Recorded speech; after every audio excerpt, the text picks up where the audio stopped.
Muy buenas tardes, bienvenidas y bienvenidos a esta conversa antropurbana del mes de junio. Hoy tenemos nuestra invitada, es Paula Sagel.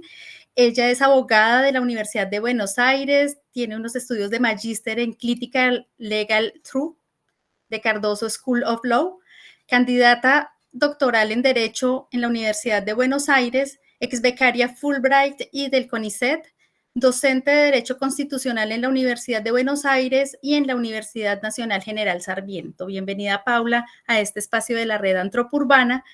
Paula va a estar acompañada por Camilo Saavedra, que es nuestro comentarista invitado.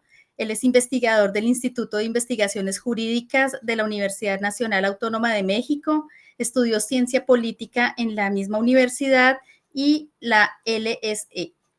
En la actualidad, coordina la línea de investigación de estudios empíricos de derecho en el mismo instituto en el que trabaja actualmente y dirige el Boletín Mexicano de Derecho Comparado. Desarrolla proyectos sobre cambio constitucional, justicia electoral y precedente judicial y da clases a nivel de licenciatura y posgrado de Derecho Constitucional, Metodología de la Investigación e instituciones judiciales. Entonces, bienvenido también, Camilo, a este espacio de la red antropurbana. Para las personas que se conectan con nosotros por primera vez, pues hablar un poco de la metodología de esta conversación. En un primer momento vamos a tener una presentación de Paula para contextualizar el trabajo. Ustedes también han tenido acceso a este documento de base que es el artículo de Paula. Y posteriormente, pues con Camilo se va a dinamizar un espacio de diálogo con Paula a partir de preguntas y de comentarios que él va a poder hacer en su momento, para posteriormente entonces poder abrir, como lo hacemos siempre, el espacio a las personas que se han conectado hoy con nosotros para que también puedan hacer sus preguntas y comentarios. Estos comentarios también los pueden dejar a través del chat, pero pues para nosotros es mejor luego poder dejar un espacio para abrir los micrófonos y que tengamos como una conversación más directa y más dinámica. Entonces, sin más preámbulos, bienvenidos nuevamente Paula y Camilo. Entonces, voy a dejar el espacio aquí para que Paula pueda iniciar con su presentación. Bueno, buenas tardes. Gracias, Claudia, por la hermosa presentación y sobre todo por la invitación a dialogar hoy entre todos, pero bueno, especialmente con Camilo, a quien también le agradezco un montón su presencia hoy y eventualmente sus comentarios. Ya tengo muchas ganas de saber sus opiniones sobre la pieza que estamos discutiendo. Voy a intentar presentar, a ver si se ve. Ustedes me dirán. Preparé una pequeña presentación para hoy. ¿Se ve bien? Sí, ya la estamos viendo. Excelente. Bueno, entonces, el tema que traigo hoy y para el que me invitaron, digamos, a presentar es extractivismo urbano y poderes judiciales. En este caso, bueno, para abreviar puse poder judicial, pero vamos a analizar la relación entre dos distintos fueros del Poder Judicial del área metropolitana de Buenos Aires y este fenómeno de extractivismo urbano que estuvo cobrando en lo que es los estudios urbanos y los estudios de la sociología jurídica, de los estudios de la sociología económica, muchísima preeminencia para explicar ciertas dinámicas de crecimiento del capital en las ciudades. Y ahora voy a explicar un poquito por qué el interés, digamos, mío en este estudio. Yo, como decía Claudia, soy abogada, y me especializo en Derecho Constitucional, entonces es una cruza de temas que no suele ser de interés en mi disciplina. Ambos temas suelen ser como bastante heterodoxos en mi área de estudio, tanto el de extractivismo urbano como el de estudiar al Poder Judicial en relación a un fenómeno de acumulación de capital. Pero mis años de formación y sobre todo mis años de militancia política en distintos barrios populares acá de la ciudad de Buenos Aires y estar mirando durante mucho tiempo las dinámicas de vivienda y de planificación urbana me llevaron a interesarme en la relación que tienen distintos tribunales locales, en este caso en particular, con las formas que tienen los gobiernos de planificar sus ciudades. y sobre todo reconociendo que, tal como intenta reconstruir este trabajo, el Poder Judicial no es un espacio desafectado de la discusión urbana, sino todo lo contrario, que tiene una forma muy particular de operar, pero que en realidad mucho no se estudia. Entonces, lo que hice fue generar un análisis comparativo entre estos dos distintos fueros como para poder identificar específicamente en esta comparación cuál es el papel de distintos poderes judiciales o del poder judicial en general en la contienda sobre el uso del suelo urbano. Es decir, ¿juega algún rol y en todo caso cuál es el rol que juega el poder judicial en cómo se decide utilizar el suelo urbano, en este caso suelo urbano históricamente considerado ocioso, como son las riberas y las cuencas urbanas. Para este estudio seleccioné dos casos. El primero es que le vamos a poner el nombre de Costanera Norte, pero que en realidad es un conglomerado de distintos casos que se fueron sucediendo desde más o menos principios de los 2010 hasta el año pasado, en donde se fue discutiendo distintos conflictos que se sucedieron en el fuero contencioso administrativo y tributario de la Ciudad de Buenos Aires, y otro donde se discutió la regularización de parte del territorio del Delta del Paraná en la forma de un barrio privado, el que se le dio el nombre Colony Park, que tramitó, es un único caso, digamos, es un único expediente que tramitó en el Fuero Penal Federal de la provincia de Buenos Aires. Entonces, esta comparativa, ahora voy a explicar un poquitito la metodología que utilicé, pero me interesaba ver cuál era la mirada, qué marco teórico también utiliza el Poder Judicial en su análisis constitucional de las políticas que regulan el suelo urbano en el caso de las cuencas ribereñas y del acceso al agua urbana y al espacio público verde en el área metropolitana, que es el área, digamos, más densamente poblada en la Argentina y donde también se concentran muchos emprendimientos de capital concentrado. A través del análisis de estos dos casos, el conglomerado de Costanera Norte y Colony Park, elaboré un índice que analiza qué intensidad y qué complejidad de análisis utiliza el Poder Judicial cuando ejerce su rol de control de constitucionalidad y convencionalidad en conflictos de extractivismo urbano. Entonces, mi intención era ver no solamente qué normativa se invocaba para la protección de este suelo urbano, en todo caso con ese fin, o podía ser con otro, y en todo caso qué nivel de protección arrojaba la utilización de esta normativa en particular para analizar estos conflictos. Esta forma de adentrarme sobre este tema me permitió, de alguna forma, entender cuál estaba siendo la posición discursiva y protectoria del Poder Judicial, o sea, qué rol quería venir a jugar el Poder Judicial en este tipo de conflictos. A grandes rasgos, y sobre esto también voy a volver, hay algunos hallazgos que me parecieron interesantes compartir. En el Foro de la Ciudad empezamos con una actitud más bien pasiva, que se va incrementando en su protección para llegar a un análisis constitucional y convencional que yo voy a llamar, y voy a explicar después por qué, intermedio. Entonces vemos que hay como un aumento de la protección, pero siempre desde una mirada procedimentalista. Entonces eso también va a ser interesante para saber con qué herramientas legales el Poder Judicial analiza este conflicto. Por otro lado, el análisis arroja que el Fuero Penal Federal de la provincia de Buenos Aires, que tiene otra normativa, pero que utiliza el mismo plexo constitucional y convencional, arrojó un mayor control y mejora, digamos, tiene más conocimiento y genera más evidencia, prueba sobre las dinámicas del extractivismo urbano, incluso utilizando menos el derecho constitucional y el derecho convencional en estos conflictos. Entonces, un fuero, digamos, históricamente considerado progresista, como es el fuero de la Ciudad de Buenos Aires, utiliza argumentos procedimentalistas y un análisis constitucional más bien intermedio, pero produce poca protección legal a estos territorios. Y un fuero penal que históricamente no se adentra mucho en este tipo de conflictos, utilizando menos un análisis constitucional, tiene mejores herramientas o mejores garras en el control del avance del capital concentrado en este tipo de conflictos sobre espacios verdes públicos.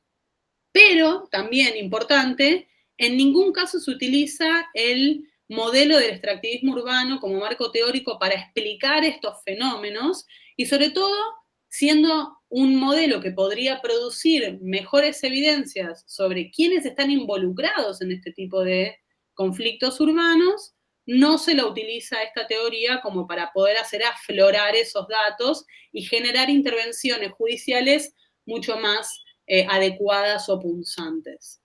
Bien. Entonces, brevemente, el marco teórico que yo utilizo para analizar estos conflictos es el del extractivismo urbano, que es un término que comienza a circular mucho más en la teoría, digamos, socioeconómica a partir de las publicaciones de David Harvey. Y se le llama el extractivismo urbano esta modalidad de acumulación del capital en esta etapa de capital financiero, donde el objetivo es la extracción del valor del suelo y de la vida urbana, así como en su momento se utilizaba la noción de extractivismo o se sigue utilizando, digamos, esta noción como para hablar de las modalidades de extracción de valor del suelo en zonas que no son necesariamente urbanas. Aquí lo que se extrae, además de capital del suelo urbano, digamos, el suelo urbano no ocupado y que está disponible para ser tomado por el capital para mayor rendimiento, también se le saca provecho económico a la vida urbana en sí, ¿no? Entonces hay una relación no solamente económica con el suelo urbano, sino también simbólica con la vida urbana que se capitaliza. En el caso particular del área metropolitana de Buenos Aires, con el crecimiento, digamos, de las ciudades, lo que fue quedando más bien disponible como espacio para ser tomado por el capital son espacios verdes, acá, digamos, llamados humedales, ¿no? Toda la zona del área metropolitana de Buenos Aires está emplazada sobre todos los territorios que están adyacentes a los afluentes de los ríos urbanos que desembocan en el río de la Plata. Entonces, estamos hablando de todos los afluentes del río Paraná, del río Uruguay, en este caso del río Paraná, y todos los arroyos que recorren las ciudades que fueron construidas alrededor de estos ríos y arroyos, ¿no? Y es interesante justamente para este estudio establecer que el extractivismo urbano necesita, para existir y para darse como tal, una alianza público-privada. Es decir, no solamente pueden ser territorios, digamos, no son territorios solamente cooptados por el capital privado mediante la disposición territorial, sino que necesitan de una mano pública que habilite la posesión de las empresas por parte, digamos, de los gobiernos locales. Entonces, es interesante ver cómo funciona la institucionalidad pública, es decir, poder ejecutivo, poder legislativo y poder judicial a nivel local para habilitar el avance de estos mecanismos extractivistas. Ahora bien, hay bastante ya analizado en cuanto a cuál es el rol del poder ejecutivo y del poder legislativo en la habilitación de la alianza público-privada, ordenanzas públicas, leyes, también muchos proyectos que nacen de estudios de suelo, por ejemplo, generados en el Poder Ejecutivo, que luego dan pie a legislación específica para la transformación de suelo en suelo capitalizable. Y hay bastante analizado en este sentido, pero hay muy poco analizado en relación a cuál es el rol del Poder Judicial en el sostenimiento de esta normativa que nace en el seno de la alianza público-privada. Entonces, una de las grandes hipótesis que yo sostengo en este artículo es que esta no ajenidad, que históricamente, digamos, se le atribuye al Poder Judicial esta ajenidad respecto a los conflictos políticos, ¿no? Cuestiones políticas no judiciables, se le dice acá en Argentina, asumo que en otros países de Latinoamérica se le dirá de formas similares. Bueno, en este control de constitucionalidad que supuestamente es aséptico de la política, en realidad podemos establecer que el Poder Judicial también forma parte de la parte pública de la alianza público-privada. Al ejercer una modalidad de mayor o menor intensidad de protección legal o en el análisis constitucional y convencional que se utiliza en el análisis de esta normativa, tiene como efecto directo que la normativa subsista o sea derogada o tenga que ser modificada. Entonces, es clave analizar qué postura tiene el Poder Judicial en el uso del derecho para proteger a los territorios o para proteger el avance de esta alianza público-privada que permite la extracción del valor del suelo urbano. Bien. Entonces, para poner en práctica, digamos, esta hipótesis, o sea, analizar cuál es el rol que está cumpliendo el Poder Judicial en este tipo de conflictos, como les decía, yo seleccioné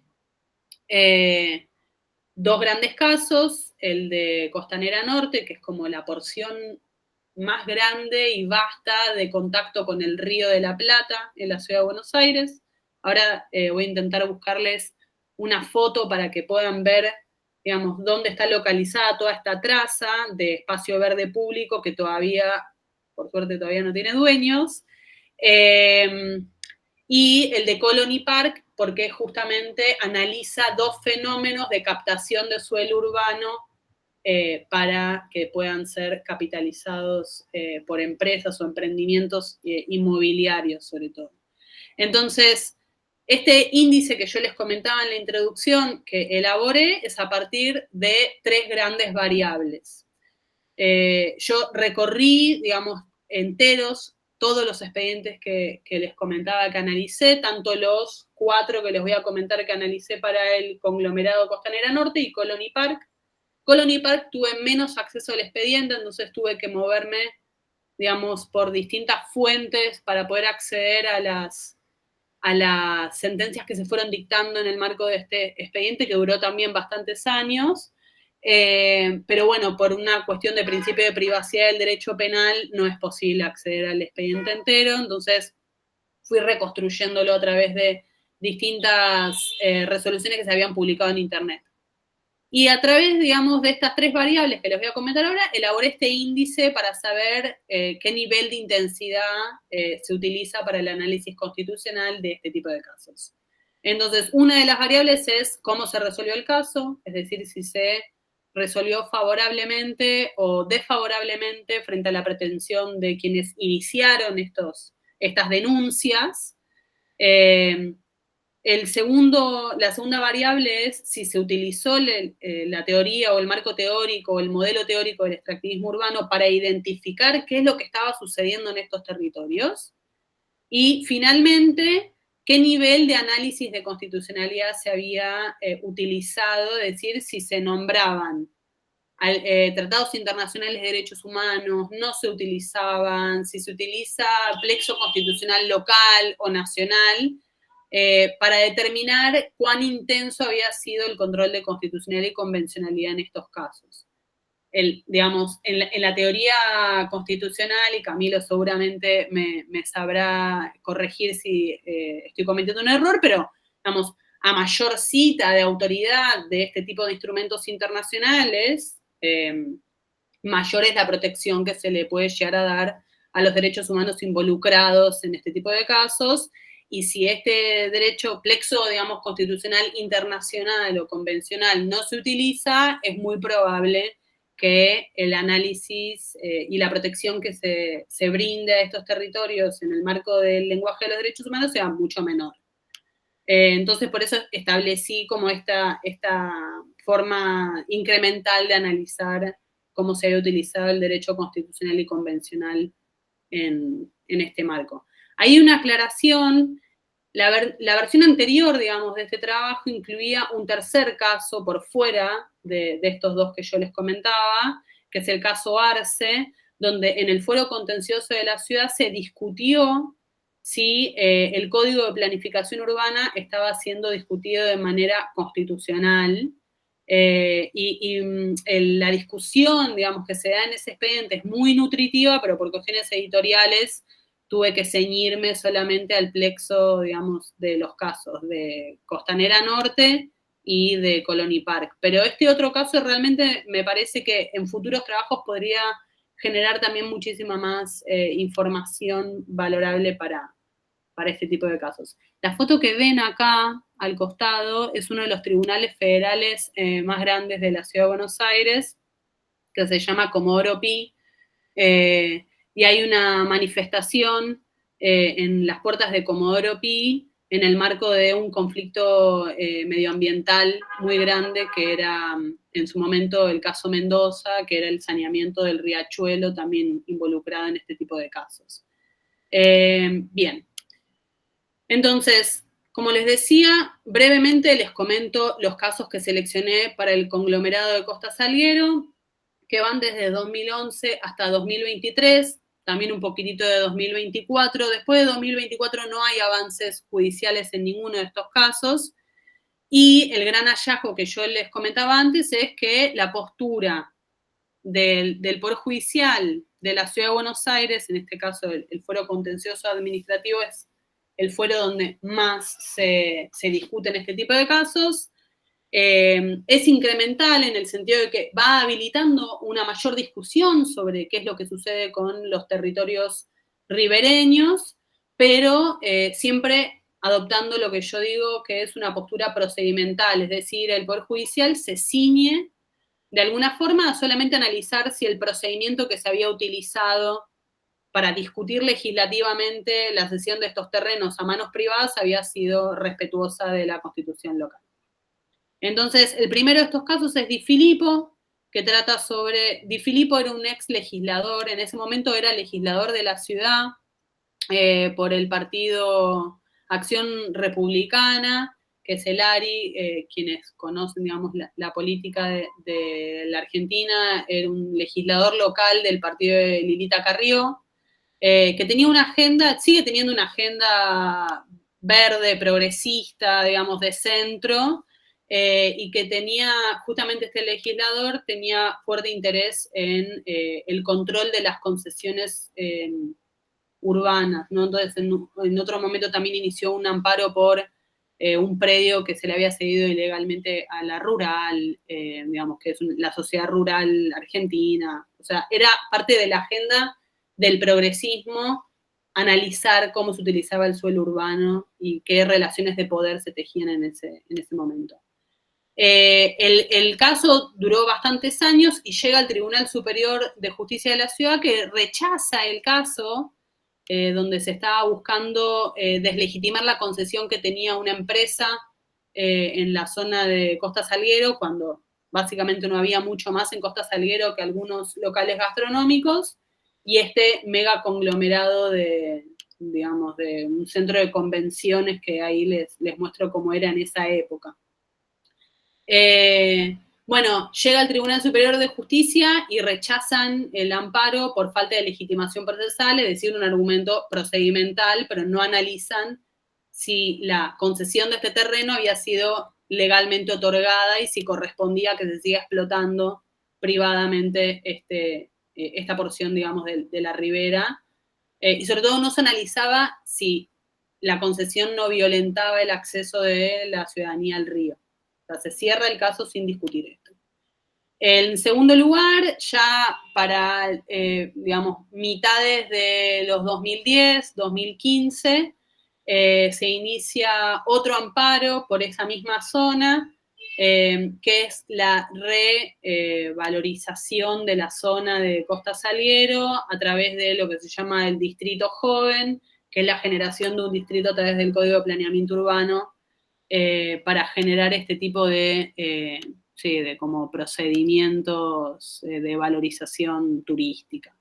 Y ahí yo les quería mostrar cuál es el plan del gobierno actual, publicado el año pasado, para revalorizar toda la costa, ¿no? Que implica, y ahí les muestro el mapa que les había dicho, toda esta zona es la zona ribereña, esto es Costanera Norte, ¿no? Todo esto que está en amarillo es Costanera Norte, y recién acá con la Reserva Ecológica estaríamos en Costanera Sur.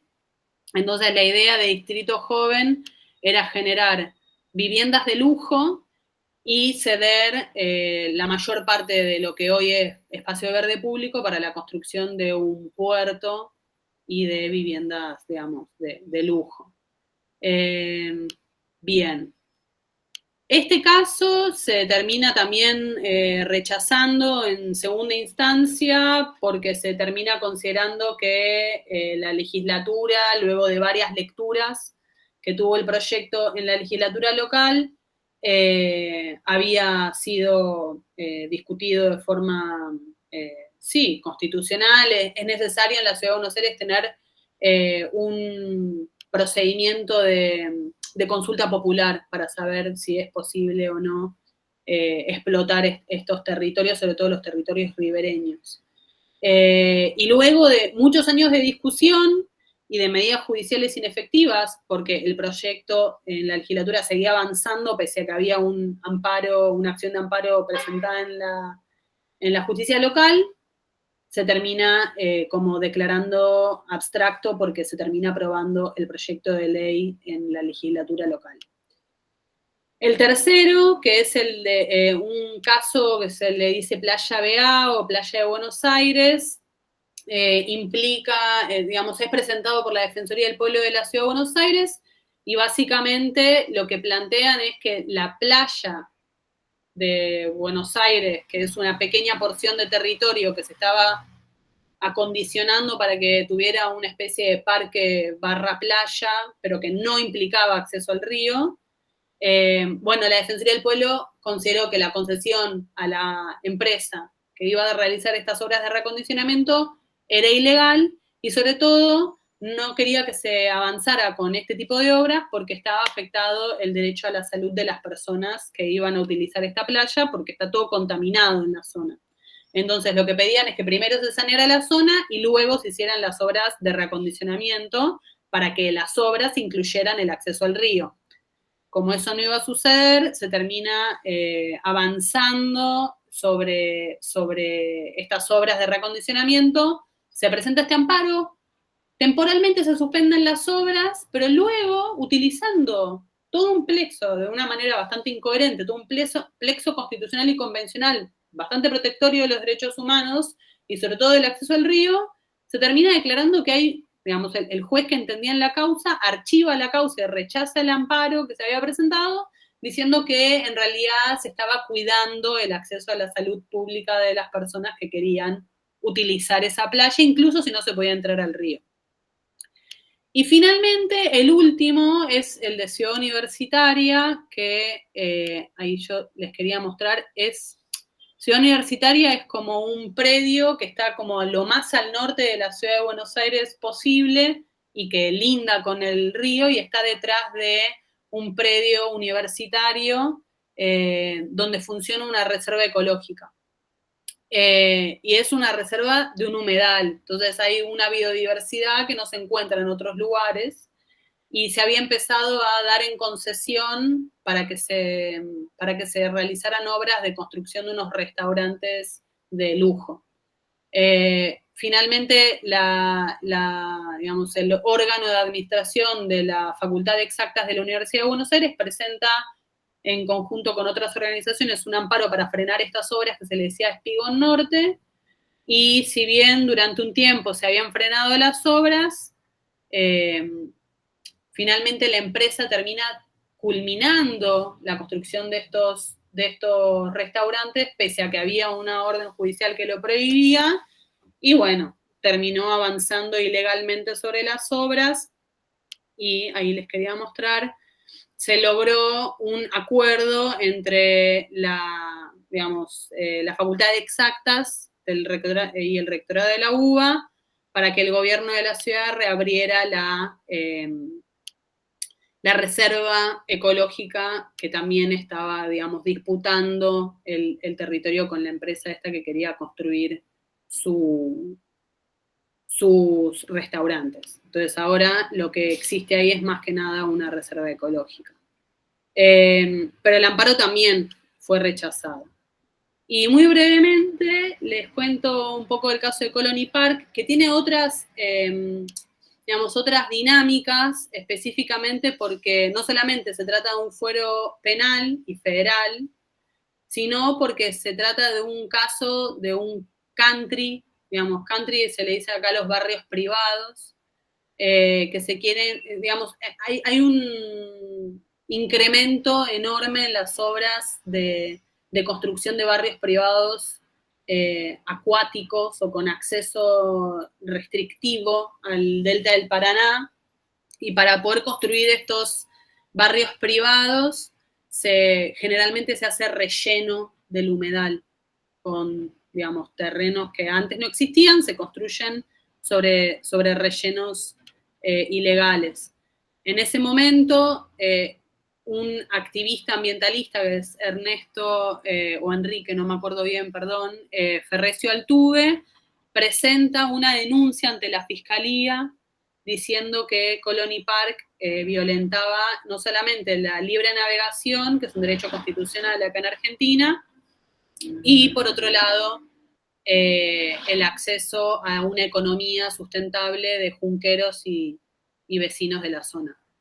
Finalmente, después de muchos años de litigio penal, se logra establecer que hubo una connivencia entre empresas y el gobierno local de la zona, digamos, del Tigre, donde está el delta del Paraná mayormente, y se condena a daños a ambas partes, digamos, a ambos denunciados, no solamente al sector empresarial, sino también a funcionarios y funcionarias de la provincia de Buenos Aires.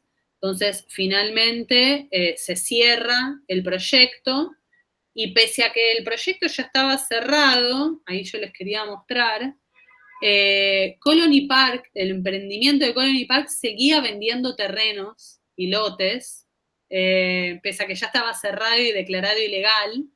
Entonces tuvieron que presentar otra acción judicial para frenar la venta de este tipo de lotes y que el público supiera que estos eran terrenos ilegales. O sea, el marco de la ilegalidad es total. Y les quería mostrar esta modalidad que hay, muy extendida, de construcción, no sé si se ve, a ver. Sí.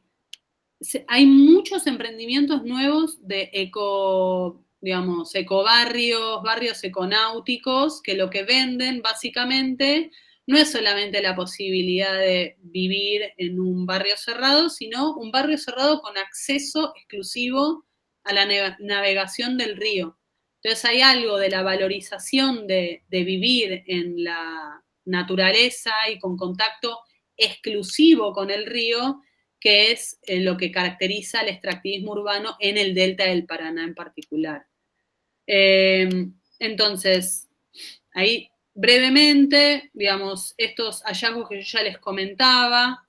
En el caso del fuero contencioso de la ciudad, las resoluciones fueron parcialmente favorables. En general son resoluciones que, si bien resultan en términos de derechos favorables, o llegan tarde o son en términos de protección muy débiles, porque toman medidas muy pequeñas que tienen que ver con revisar el proceso legislativo, pero que no necesariamente implican frenar las obras en sí, ¿no?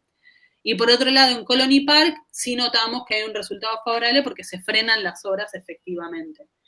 En ninguno de los casos se utiliza la teoría del extractivismo urbano para identificar el fenómeno de lo que está sucediendo, lo cual a mí en lo personal me parece, en términos de técnica judicial, bastante eficiente, sobre todo para poder captar un proceso que está en curso y poder, digamos, tomar medidas que efectivamente tengan un efecto sobre lo que se está discutiendo, ¿no? Porque si no es como, bueno, es un proceso judicial que versa sobre cuestiones muy abstractas. Y finalmente, y pongo en el caso de Colony Park parcialmente porque sí se permite, más allá de que no se nombra al extractivismo urbano, sí se permite la identificación de la alianza público-privada a través de recabar distintas pruebas en el marco del expediente penal. Y finalmente, como análisis de constitucionalidad o convencionalidad, si bien en los casos de Costanera Norte se utiliza mucho más el derecho constitucional, no genera, digamos, medidas protectorias mucho más efectivas. Y en Colony Park, que casi no se nombra derecho constitucional o convencional, sí se generan medidas protectorias mucho más fuertes, lo cual me parece bastante paradójico. Y con esto finalizo. Entonces, a modo, digamos, de conclusión, mi impresión es que en la Ciudad de Buenos Aires, pese a que es un fuero, como le decía, bastante progresista, tiene una actitud bastante deferente, es decir, deja actuar bastante a los otros poderes del Estado, mientras que en Provincia de Buenos Aires, quizás por tratarse de un fuero federal, que no tiene una relación directa con los actores locales, como si es el caso de la Ciudad de Buenos Aires, es un caso testigo que permitió introducir la cuestión del extractivismo urbano en el Delta del Paraná con mayor protagonismo. La conclusión general para mí como más interesante es que es necesario empezar a mirar al Poder Judicial como actor clave para el avance de este tipo de proyectos. Y aún así, digo, más allá de que esta discusión es para mí un poco inicial todavía, hay algunas dudas que me quedaron y que me gustaría seguir trabajando. Una es, y principalmente, digo, la gran duda que yo tengo es por qué la estrategia de quienes litigan este tipo de conflictos es procedimental. Porque la mayoría de los daños que se evidencian en relación con el extractivismo urbano quedan denunciados por fuera de estos expedientes y solamente se centra la defensa en las cuestiones procedimentales, si se discute o no se discute bien esto en la legislatura, si la concesión estuvo bien dada o mal dada según el derecho administrativo, pero no se habla de los daños en términos de derechos humanos. Bueno, también seguir indagando sobre si hay posibilidad de que la teoría urbana permee en la elaboración de sentencias. ¿Qué están leyendo jueces y juezas que elaboran sentencias en torno a conflictos medioambientales o de extractivismo urbano? En Ciudad de Buenos Aires también, bueno, me gustaría seguir indagando de por qué hay mayor reticencia a identificar actores y dinámicas relacionadas a extractivismo urbano. Tengo mis teorías, pero todavía no tengo, digamos, ninguna evidencia que me permita trazar una conclusión científicamente comprobable. Y también seguir analizando por qué las intervenciones son tan débiles en términos protectorios, pese a que el plexo normativo es tan amplio y protectorio. Bueno, muchísimas gracias por el tiempo, espero no haberme excedido mucho y estoy disponible para seguir conversando. Muchísimas gracias a Paula. Entonces ahora vamos a darle la palabra a Camilo para que empecemos entonces con la animación de este diálogo. Hola, ¿cómo están? ¿Me escuchan? Sí, ahí te estamos escuchando. Súper. Bueno, pues yo quisiera comenzar agradeciendo a la Red de Investigadores en Antropología Urbana por la invitación. De verdad me motiva mucho que me hayan invitado. El tema de, digamos, el Poder Judicial y los conflictos urbanos es algo que me ha, digamos, ocupado durante un tiempo. No obstante, yo me dedico luego a otras cosas, en fin, pero siempre es un tema que es apasionante y que es fundamental. Gracias, Claudia, en particular a ti por la invitación y por todas las gestiones que hiciste para ponernos en contacto y que pudiéramos coordinarnos, Paula y yo. Obviamente a Paula por compartirme y por compartirnos su trabajo, a quienes estamos conectados y a las personas que lo verán eventualmente. Y a las personas, obviamente, que lo verán también, y lo están viendo, gracias por su tiempo. Me parece, yo tengo mi comentario, digamos, preparado como en tres secciones, ¿no? Una que tiene que ver en general con el tema y lo importante que es este trabajo.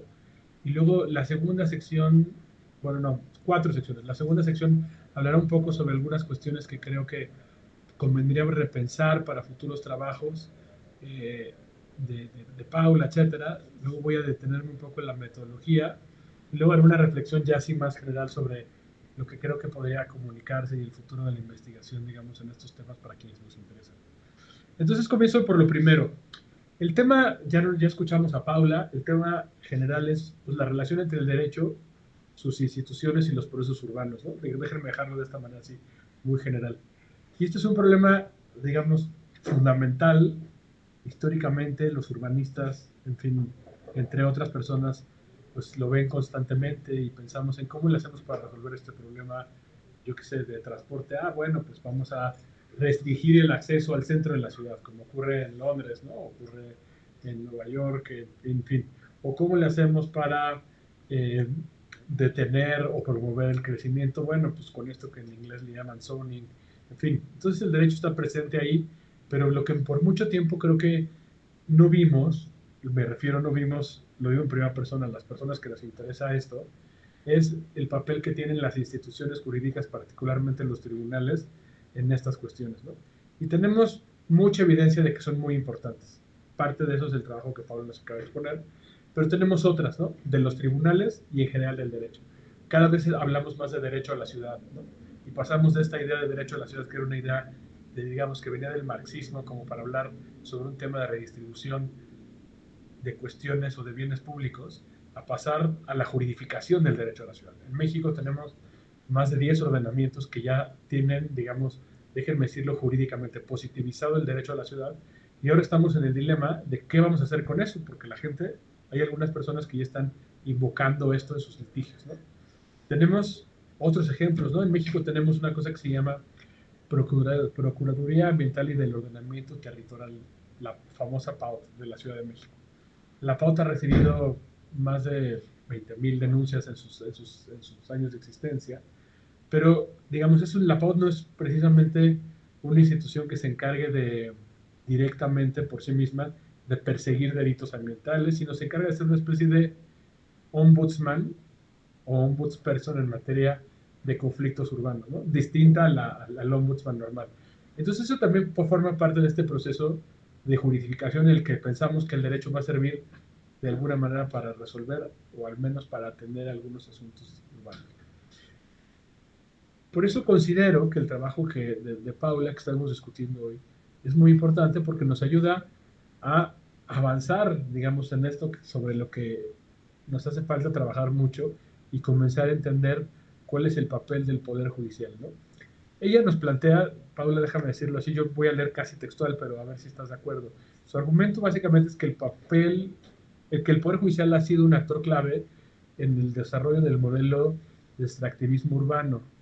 Esto es así por el alto grado de litigiosidad en esta materia, como por su tenencia exclusiva como órgano encargado del control de constitucionalidad y convencionalidad de las normas emitidas por los poderes del Estado, así como por su labor de fiscalizador de políticas públicas, ¿no? Entonces, lo que ella nos dice es, el Poder Judicial ha sido muy importante, y para esto, como ella misma nos lo dijo hace un momento, pues presenta su estrategia de investigación no es una evidencia, digamos, sistemática, cuantitativa, como han hecho otras personas, intentando, digamos, tener, ya sea con técnicas estadísticas, de censos en algunos casos, de muestrales en otros casos, de tener, digamos, una imagen general, sino ella lo que hace es profundizar básicamente en dos casos específicos, el caso de la Costanera Norte y el caso del Colony Park. En el caso de la Costanera Norte, como ella misma no lo dijo, pues está involucrada, déjenme decirlo así, una jurisdicción local de la Ciudad Autónoma de Buenos Aires, ¿no? Y en el caso del Colony Park es una jurisdicción federal, es un tribunal federal donde tenemos a esta jueza, que de hecho esta jueza parece que es una celebridad, según vi, porque estuvo en su momento casada con un político o con un fiscal muy relevante en la Argentina. Entonces tenemos dos jurisdicciones, y ella lo que con base en esto nos dice, pues que de alguna manera los resultados han dejado de desear, ¿no? ¿Por qué? Pues porque no se meten propiamente a analizar lo que es el extractivismo urbano, es decir, no utilizan este marco teórico, porque el control de constitucionalidad lo hacen, digamos, de manera limitada, no llegan al tema de los tratados internacionales, sino llegan sobre todo, en todo caso, al tema de las constituciones locales y la Constitución Federal, sobre todo en el segundo caso, Colony Park, que es el que ha arrojado mejores resultados. Si lo leí bien, ya me dirá Paula si lo estoy leyendo bien, en fin. Y creo que esta estrategia metodológica nos permite tener una mirada, déjenme decirlo así, diacrónica, ¿no? Sobre todo el caso de la Costa Norte, que es un caso más largo, ¿no? Una mirada de largo plazo, donde podemos ver cómo evolucionó y cómo, digamos, estos conflictos tienen distintos episodios. Yo agradezco cómo nos lleva de la mano Paula en el trabajo para que podamos ir entendiendo, incluso personas que no estamos familiarizadas con el derecho argentino, pues estos temas.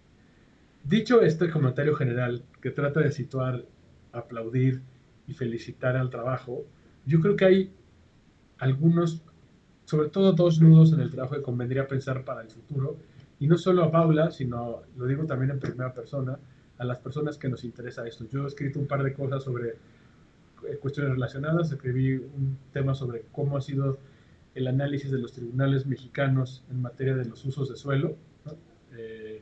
Tengo un texto con Antonio Azuela también que se llama Tumulto de Sentencias, ¿no? Donde analizamos muchos asuntos de amparo, en fin. Entonces, digamos, este comentario lo digo para Paula a propósito de lo que me inspiró, pero creo que podría aplicar para otras personas que trabajamos este tema.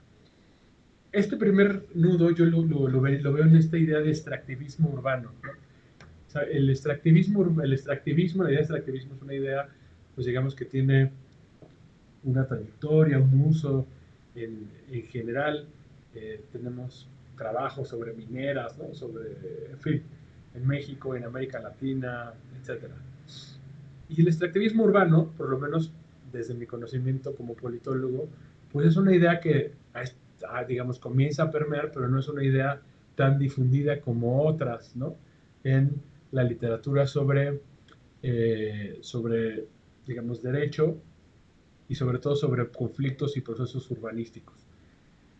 Yo creo que tiene una utilidad importante la idea de extractivismo urbano porque pone foco en los bienes, en los conflictos de las ciudades y no tanto en otras cuestiones que digamos que pondrían el pie más en el mundo del derecho o de la sociología jurídica, ¿no? ¿Cuáles serían estos otros conceptos? Movilización legal, por ejemplo, voy a regresar más adelante a este tema, juridificación, ¿no? Judicialización, litigio de interés público, etc. Entonces, lo que quiero decir es que el extractivismo urbano nos sirve de alguna manera para poner el foco, el urbano, y digamos, analizar el derecho, pero desde el corazón de lo que nos interesa, que son estos bienes. Sin embargo, yo de repente creo que puede haber otros conceptos académicos que rivalicen con ese, ¿no? Estoy pensando en desplazamiento. La misma Paula lo menciona varias veces en su trabajo, como pudimos leerlo. Segregación espacial es otro que también hemos leído. En fin, debe haber otros, recuperación de plusvalías, políticas de territoriales, o de ordenamiento territorial, en fin. Entonces, lo que creo que nos convendría pensar es cuál es la utilidad y cuál es la potencia de utilizar el concepto de extractivismo urbano para pensar en estos procesos. Sin duda la tiene. Solo creo que nos convendría, digamos, darle una segunda pensada para darle mucho mayor contenido a este concepto que creo que es potente en lo que quiere describir. Este es mi primer comentario, digamos, general. Y luego hay una cuestión, digamos, ya desdoblando esto, una vez dicho el tema del extractivismo urbano y su relación con otras cuestiones, a mí me llama la atención varias cosas del trabajo. Paula lo que nos dice es que ella nos presenta un estudio comparativo. Un estudio comparativo de dos casos, ya los mencionamos. El caso de la Costanera Norte y el caso de Colony Park. Lo que yo me pregunto, digamos, desde un punto de vista metodológico es, ¿qué es lo que estamos comparando efectivamente? Creo que aquí hay que construir muy bien qué es lo que estamos comparando, y lo digo yo también en primera persona, como decía hace un momento Paula. Hay veces que en realidad no estamos comparando casos, o que necesitamos definir con mayor claridad a qué les llamamos. ¿Caso es equivalente a una causa o a un expediente? ¿O caso es un conflicto socioambiental específico que tiene distintos episodios en los tribunales, ¿no? El caso creo que de la Costanera Norte queda muy claro, que en realidad es un conflicto socioambiental que tiene distintos litigios en distintos momentos, ¿no? Eso equivale a decir caso o no. Jurídicamente quizá no necesariamente, pero metodológicamente quizás sí así. Pero creo que no es obvio y convendría dar una pensada para ver qué estamos analizando y qué estamos queriendo decir. Si son casos, conflictos, litigios, sentencias. Y, digamos, con base en esto poder avanzar y ir construyendo un segundo piso en las futuras reflexiones que hagamos. Aunado a esto, tiene que ver con la clásica pregunta que hacemos los politólogos y las politólogas, ¿no? ¿Por qué seleccionamos estos casos? ¿Estos casos son ejemplo de qué? Y ya saben que hay toda una discusión así, digamos, en la selección de casos, al menos de John Stuart Mill para acá, ¿no? Los casos que analizamos son paradigmáticos, o sea, son casos que son el ejemplo, son el prototipo de lo que ocurre, o son casos que son atípicos completamente, son casos anómalos. Es decir, lo que creo que no alcanzamos a ver, aunque alcanzamos a ver la densidad, creo yo, del conflicto en el tiempo, como lo explica Paula de muy buena manera, no sabemos si eso es un caso prototípico o un caso atípico. Digamos, en Argentina tenemos el famosísimo caso Riachuelo, del que se han escrito varios libros, en fin, pero ese caso más bien es un caso completamente atípico, ¿no? Desde un punto de vista es una sentencia estructural, etcétera. Pero lo ordinario no es que las juezas, los jueces, los tribunales sean hagan esto como ocurre en el caso ocurrió en el caso del Riachuelo. Entonces creo que convendría tener mayor claridad sobre por qué seleccionamos estos casos, ¿no? ¿De qué nos hablan estos casos? ¿Nos hablan de la regularidad o no? En fin, un poquito de una vuelta de tuerca metodológica. Ahora, las categorías de análisis que nos presenta Paula creo que son muy interesantes. Básicamente son tres, ¿no? Si no estoy mal, Paula. Esto a lo que tú llamas variables. Sentido de la resolución. Si son favorables o no favorables, etc. Luego, si se identifica el extractivismo en la sentencia o no, como parte del contenido de lo que se está resolviendo. Y tercero, el tipo de control con base en lo que hace es una categorización. Si es moderado, fuerte, etc. Y para hacer eso, anclas este análisis en sí, utilizan una especie de control de constitucionalidad de las normas locales, de las normas federales de la Argentina, o control de convencionalidad, que implicaría utilizar derecho internacional de los derechos humanos, ¿no? Y yo creo que es muy interesante hacer esto y que creo que serviría, ¿no? Para pensar en otras cosas. Esto sí nos permite ver no tanto la conflictividad, sino básicamente estudiar a los jueces, ¿no? ¿Qué están utilizando los jueces? Es muy interesante, digo, insisto, pero lo que yo haría como pregunta para ti, pero también, insisto, para mí y otras personas que nos dedicamos a esto es, ¿por qué parece que la expectativa detrás, la premisa, es que todos los tribunales de todas las jurisdicciones tendrían que utilizar el control de la misma manera? ¿Sí me explico? Que independientemente se trate del fuero de la ciudad o del Tribunal Federal, pues ambos tendrían que utilizar el control de constitucionalidad de la misma manera, aunque su jurisdicción es distinta. Y si yo pienso en esto y lo traslado a mi país, que es del que sé más de derecho, pues claramente aquí, aunque podríamos pensar que hay cierta puerta para que los tribunales del fuero común o del fuero local analicen hagan un control de convencionalidad, en realidad esto se suele dejar a los tribunales federales, sobre todo a los tribunales federales de mayor jerarquía. Por lo tanto, pedirles que hagan control de convencionalidad puede tener una idea prescriptiva, es decir, puede ser deseable desde el punto de vista de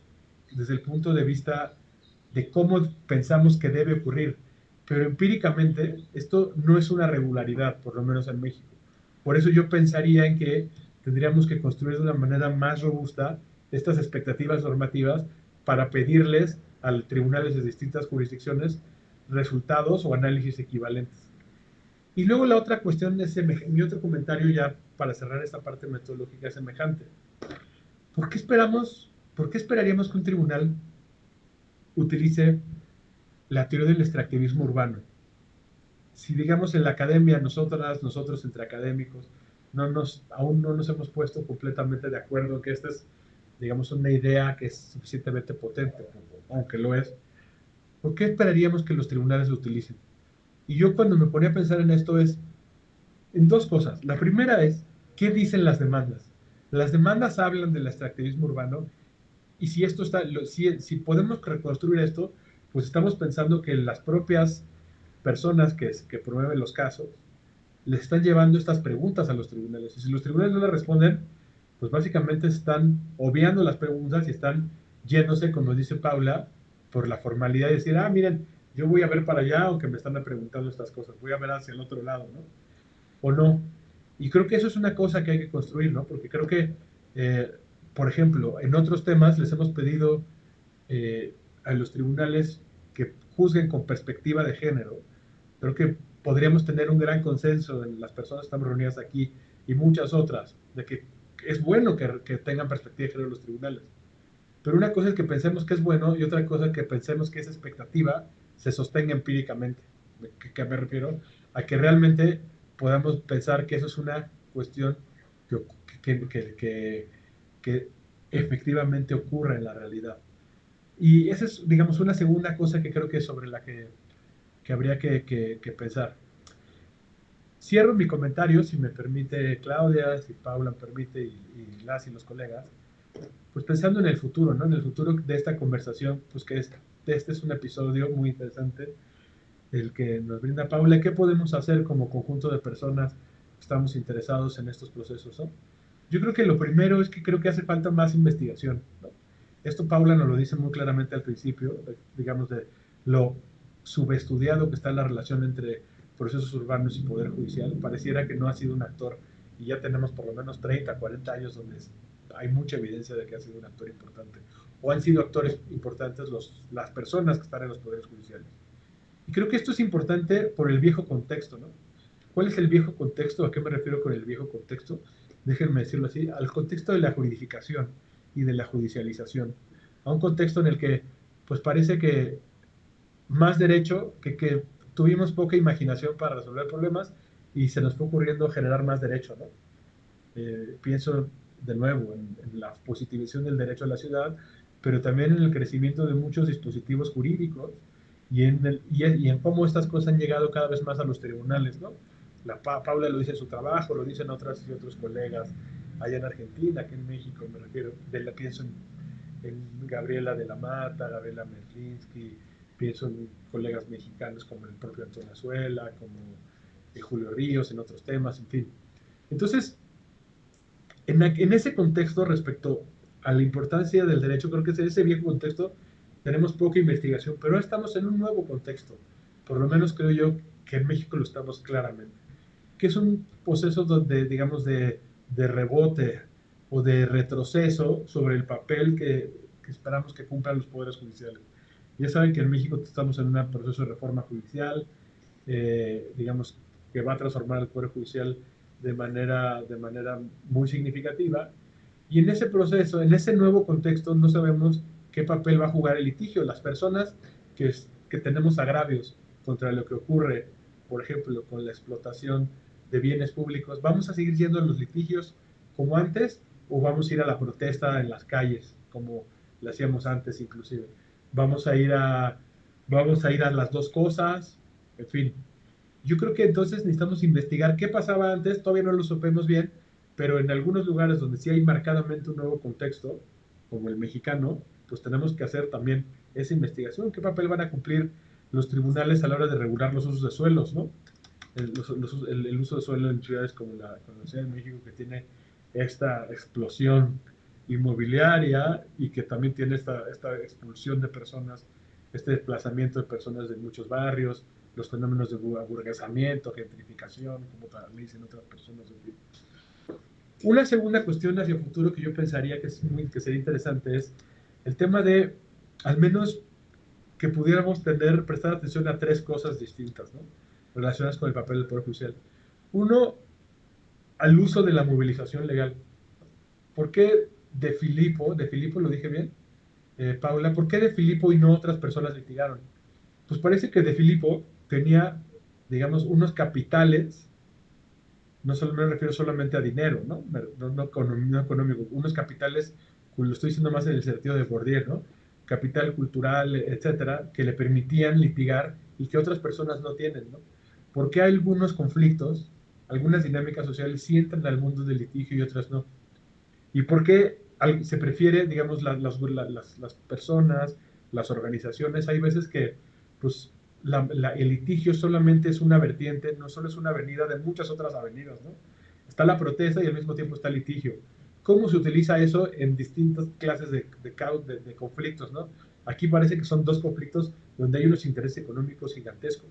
Pero ¿qué pasa, por ejemplo, cuando me abren una gasolinera aquí al lado, ¿no?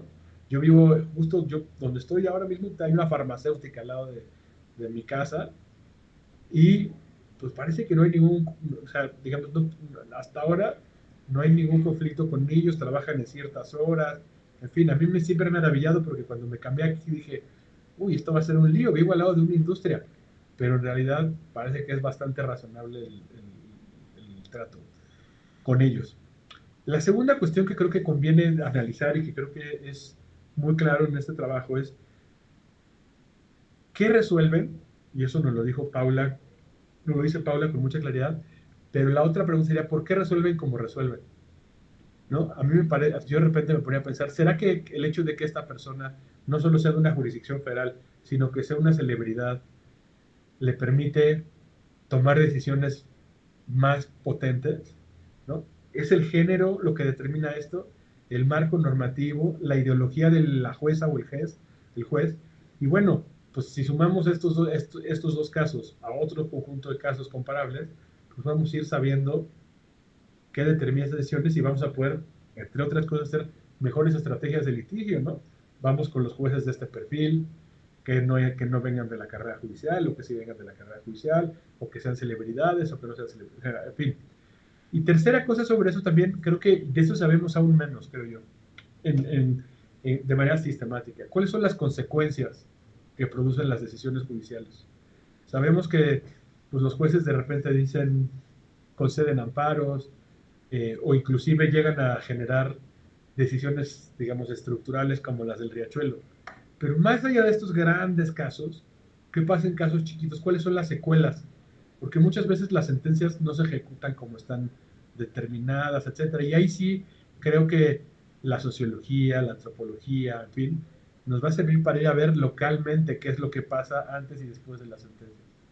Y bueno, yo nada más cerraría diciendo, felicitando de nuevo a Paula, felicitando a la red y diciendo pues que creo que yo conozco no mucha gente, ¿no? Pero creo que cada vez hay más personas trabajando estos temas. Seguramente Paula los conocerá, pero recientemente hice un trabajo que aún no se publica sobre justamente la Procuraduría Ambiental y Ordenamiento Territorial de la Ciudad de México y revisé trabajos de Sergio Montero, Luisa Sotomayor, Natalia Ángel Cabo de Colombia, justamente sobre la judicialización de las políticas urbanas en Colombia en relación con el Transmilenio y otras cuestiones. Y quizá eventualmente ponernos en comunicación a las personas que estamos interesadas en esto, pues pueda digamos, no solamente hacer una red más grande, sino aclarar cosas metodológicas, conceptuales, teóricas.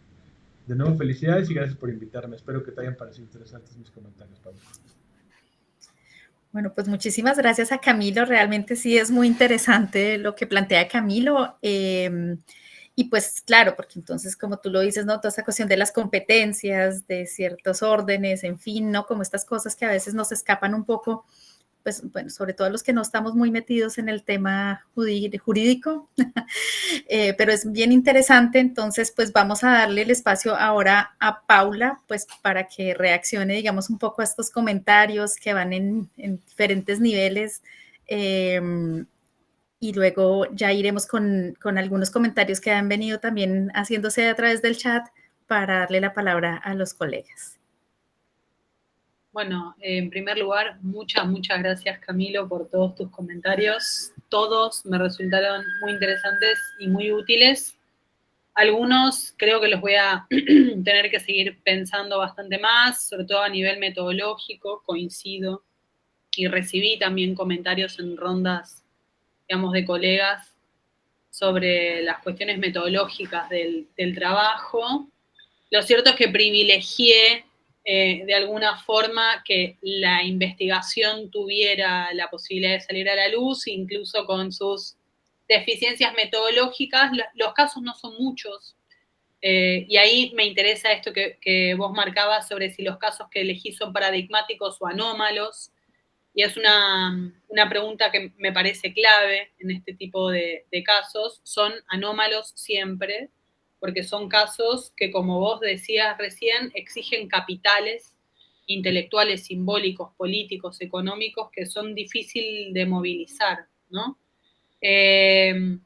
Entonces, el hecho de haber solamente encontrado un caso en Provincia de Buenos Aires donde específicamente se hablara sobre la construcción de barrios náuticos en un lugar donde está muy extendida la práctica, también me pareció un dato relevante, ¿no? O sea, bueno, la metodología la fuimos armando en el equipo de trabajo con quien compartí la investigación para que pudiéramos tener algún nivel de análisis, aunque sea muy primigenio, muy precario, para seguir avanzando con esto como base, ¿no? Y los casos que seleccioné son, para mí, los que había disponibles. Sobre todo, privilegié casos que fuesen colectivos o con interés colectivo, que fuesen parte del mundo del litigio estratégico de la Ciudad de Buenos Aires, y realmente fue difícil encontrarlos, pero bueno, se pudo construir esta línea histórica. De hecho, la idea de solamente utilizar casos que tuvieran que ver con territorios ribereños tiene que ver con la construcción metodológica, porque hay otros casos que tienen que ver con extractivismo urbano, pero que temáticamente son muy dispersos, entonces era muy difícil hacer algún tipo de comparativa que tuviera algo de sentido. Entonces, por eso utilicé esta metodología ceñida solamente a casos que tuvieran que ver con el río. Identificando el río, digamos, como bien de acceso privilegiado, si se quiere, o que está en alza su comercialización. Respecto, digamos, lo que más me interesaba discutir entre nosotros es, sobre todo, bueno, esta pregunta que traes, que me parece que también es muy importante ya a nivel más para ciudadanos de a pie que para gente que se dedica a la investigación o que se dedica efectivamente al litigio, ¿no? ¿Cuál es la vía para cambiar el status quo de las cosas que estamos viendo? ¿Es más judicialización? ¿Es reforma judicial para que la judicialización tenga un sentido hacia la construcción de la ciudadanía y los derechos humanos? ¿O ya estamos en ciernes con un sistema judicial tan, digamos, desgastado, si se quiere, o con unas dinámicas tan imbricadas sobre relaciones de poder, que es preferible organizarnos alrededor, digamos, de métodos más asociados a la protesta directamente, ¿no?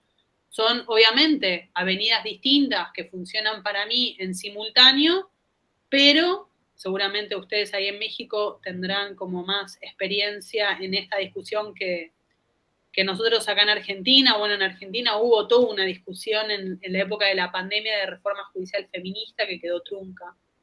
Pero hubieron muchísimas críticas acerca de por qué la estrategia de la judicialización, que es creciente, y hay un montón de estudios que lo demuestran, pero que no es efectiva, ¿no?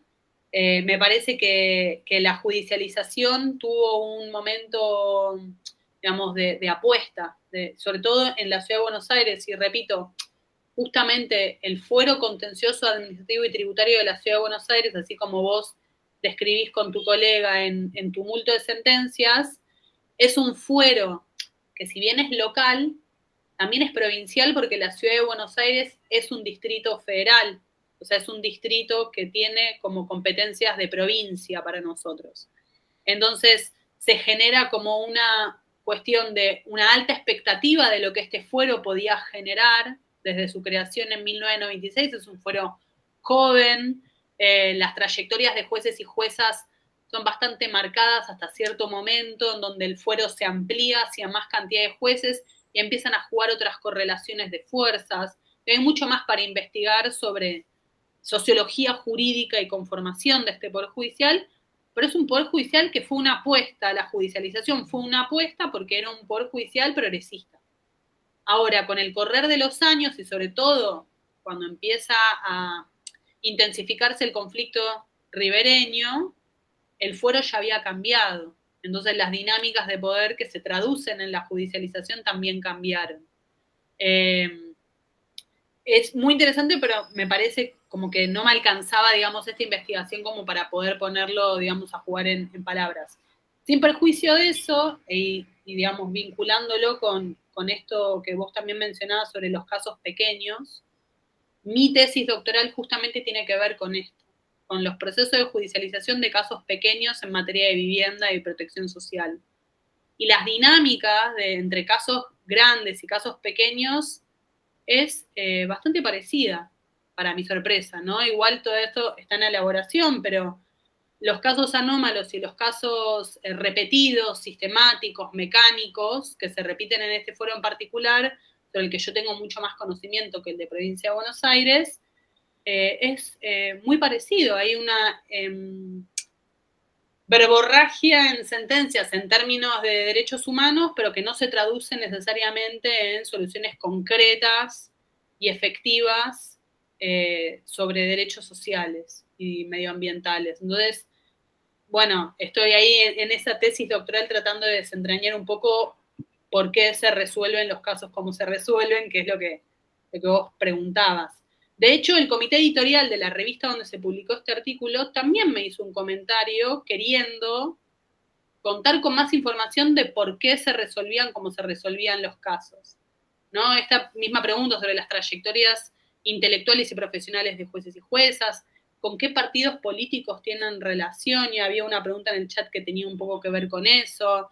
Digo, los jueces y juezas se presentan a concurso y quedan designados también por las relaciones de poder que tejen con los gobiernos locales. Entonces hay mucho de eso que no se traduce explícitamente en las sentencias, pero que está ahí y existe, pero que es muy difícil de nombrar. Hay algo de la dinámica judicial que es muy de, bueno, en Argentina se le dice rosca, ¿no? Algo que queda como en las bambalinas, algo de lo que no se puede decir, lo que no se puede ver. Y el Poder Judicial particularmente en este rol de fiscalizador de la actividad de otros poderes, tiene ese, digamos, ese poder de negociación tras las bambalinas que es muy difícil de desentrañar. Y finalmente esto me parece que está ligado con el uso o no de la teoría del extractivismo urbano. Esto que no podemos nombrar, esta alianza público-privada que se teje de una manera muy sutil, es importante también ver si se puede tirar de ese hilo a través del discurso, digamos, legal, el discurso de la juridización, ¿no?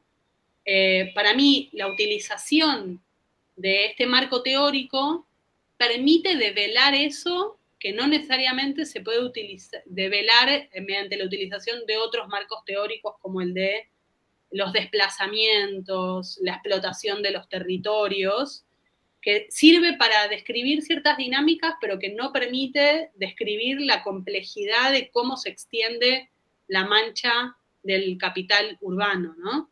Entonces, la única manera que al menos yo teóricamente hasta ahora pude encontrar para traer al Poder Judicial a la discusión de esta alianza público-privada es este marco teórico, que está completamente subexplotado en términos legales y subteorizado, y digo, me parece que tiene un potencial enorme para demostrar esto, ¿no? Esto que se teje detrás, pero que es muy difícil, digamos, como de ponerle un nombre y de demostrar en sus dinámicas. Entonces, obviamente, este trabajo tiene la posibilidad de abrir un montón de otras líneas, pero que a través de, digamos, de solo observar estos casos en particular es muy difícil intentar abarcar todas estas preguntas que legítimamente y con, digamos, con mucho compromiso se nos abren cuando encontramos, digamos, estos discursos, ¿no? Estos discursos velados. Sabemos que hay algo detrás, pero como que no le podemos terminar de poner un nombre. Entonces, me pareció interesante hacer esta cruza de este marco teórico que trae esta discusión al frente, y al mismo tiempo es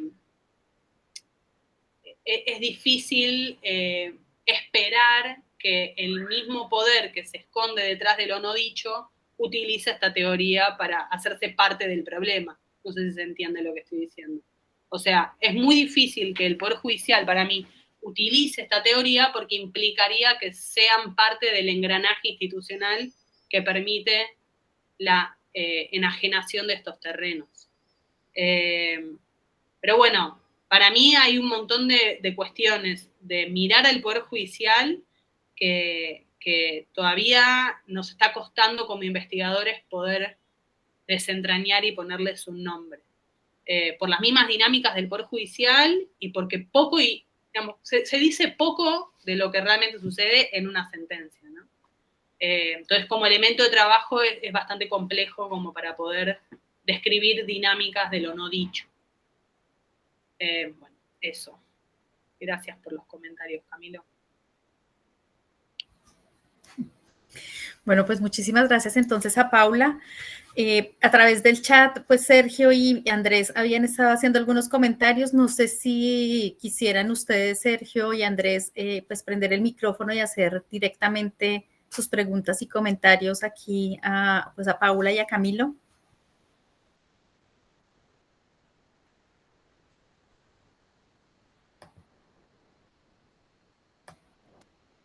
Pues sí, Claudia, pues si desea leerlos, no, por favor, no Sí. tengo pendiente.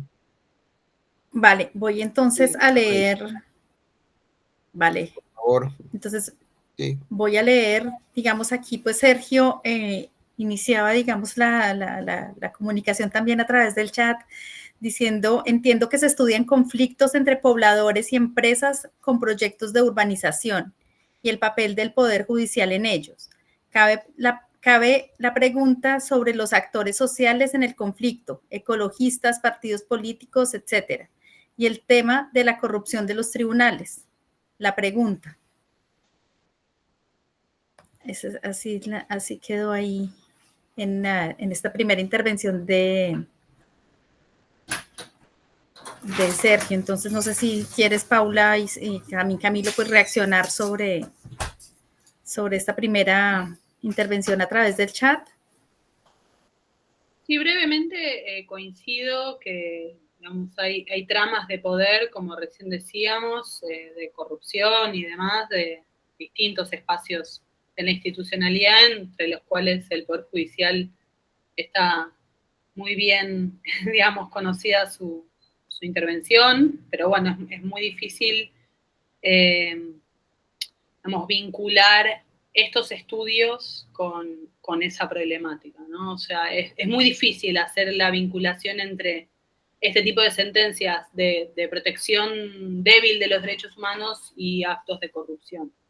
Hay relaciones de poder, obviamente, entre las distintas esferas del Estado, pero es muy difícil hacer que eso salga a la luz en este tipo de trabajos. Y luego, respecto a quienes litigan, ¿no? En este caso mencionaban movimientos ciudadanos, qué hacen ambientalistas, cómo se posiciona el Poder Judicial frente a la defensa de los territorios, y vinculado con lo que también comentaba Camilo, la mayoría de quienes litigan la cuestión medioambiental son organizaciones sociales que han tenido participación en la contienda electoral y que en muchos casos, como no llegan a tener bancas en la legislatura o no llegan a ocupar lugares institucionales en el Poder Ejecutivo, también utilizan la movilización legal o la judicialización como forma de que se atiendan sus demandas de protección. Entonces, por lo que yo estuve viendo, al menos todos estos amparos o estas acciones judiciales son iniciadas por organizaciones con relación a la agenda ambientalista. Eso. No sé si vos, Camilo, querés agregar algo más.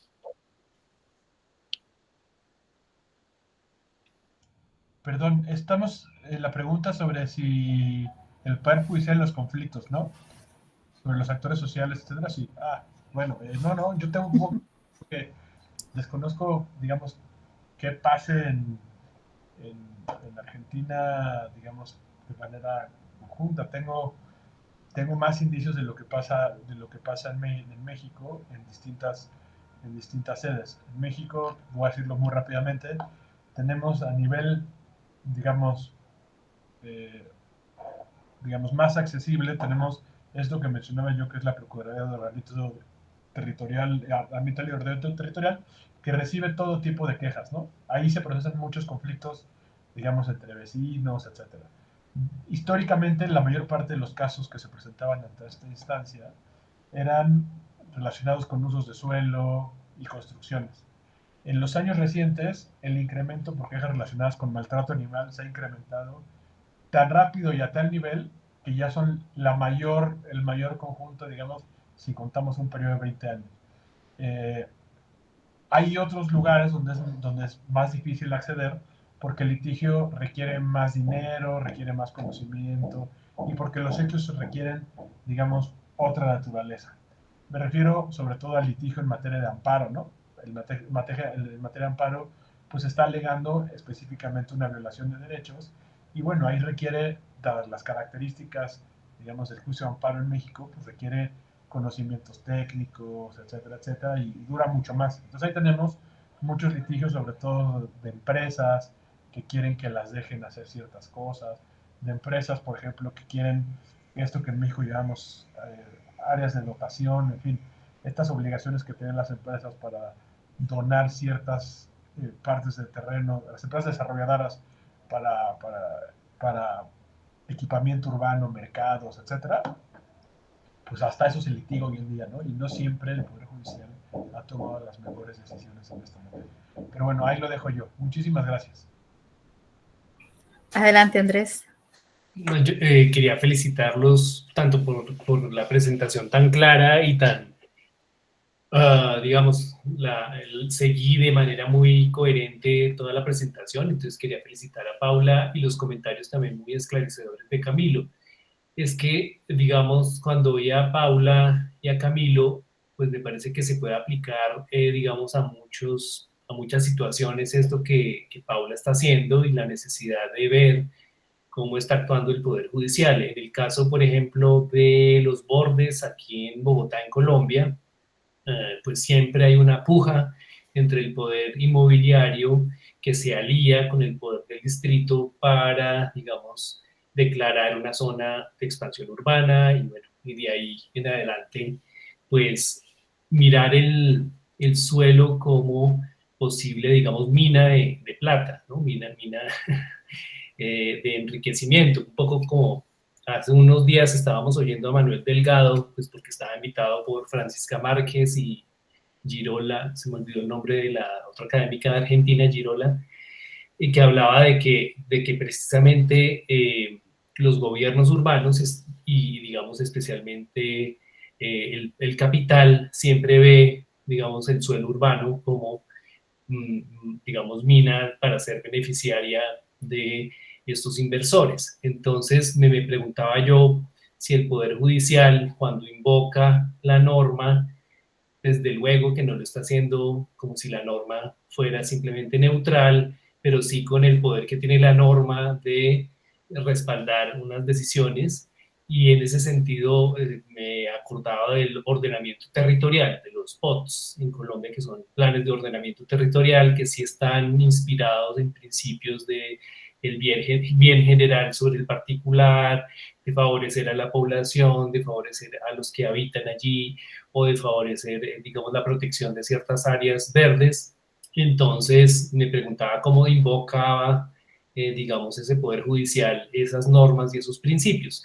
Pero claro, se tiene que solventar, como decía Camilo, con una metodología que vire hacia la etnografía de cómo se hacen, cómo se elaboran las sentencias. Tengo entendido que muchos equipos juegan allí un papel crucial, ¿no? De expertos que le preparan los casos a los jueces y cómo es, digamos, el tras bambalinas, etnográficamente hablando, de quienes intervienen en la producción de esas sentencias, pues que sería muy provechoso. Y desde luego, como lo mencionaba Camilo, mirar pues, las coordenadas sociales, los capitales de todos estos actores involucrados sería maravilloso para complementar pues, la metodología que tiene Paula. Entonces era eso como mi comentario, que me pareció muy inspiradora la presentación de Paula y muy importante, ¿no? Es decir, casi nunca miramos el Poder Judicial, porque el Poder Judicial no se puede acceder fácilmente por parte de los investigadores e investigadoras, a no ser de que tengan conexiones con estas personas, ¿no? Que les brinden confianza para poder pues, compartir todo este tipo de información que supongo que no pueden compartirla con cualquiera. Entonces era también un desafío metodológico que se le debió presentar a Paula para la metodología. A ustedes mil gracias, fue muy interesante. Adelante, Paula.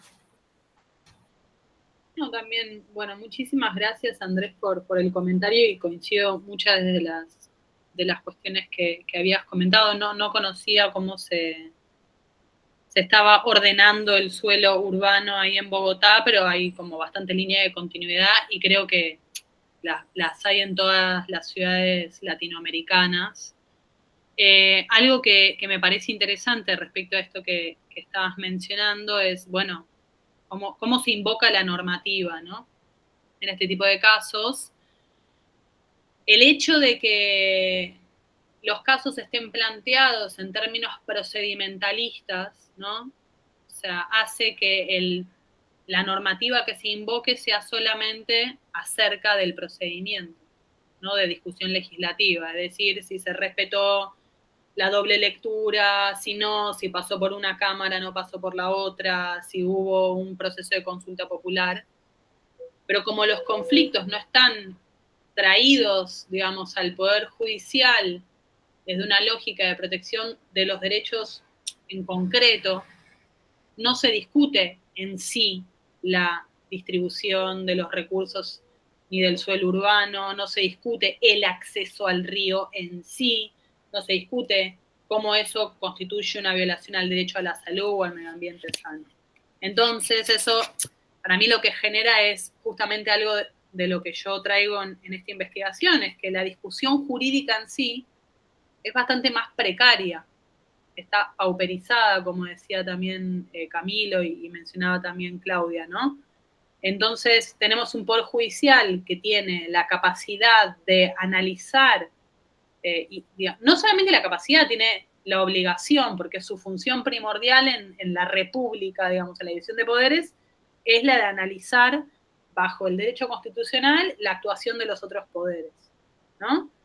Pero si lo único que se está discutiendo en este tipo de casos, no sé cómo será, digamos, en los casos que mencionaba Camilo, pero en la mayoría de los casos acá en la ciudad de Buenos Aires y en general en la Argentina están teniendo que ver más con el respeto a las formalidades, y que luego, si eso está cumplimentado, no vamos a adentrarnos en si este proyecto en particular le trae un beneficio a la sociedad en general o no, ¿no? Entonces, si me ciño, digamos, si ciño la discusión a un aspecto netamente procedimental, no voy a emitir opinión sobre los derechos que están en juego.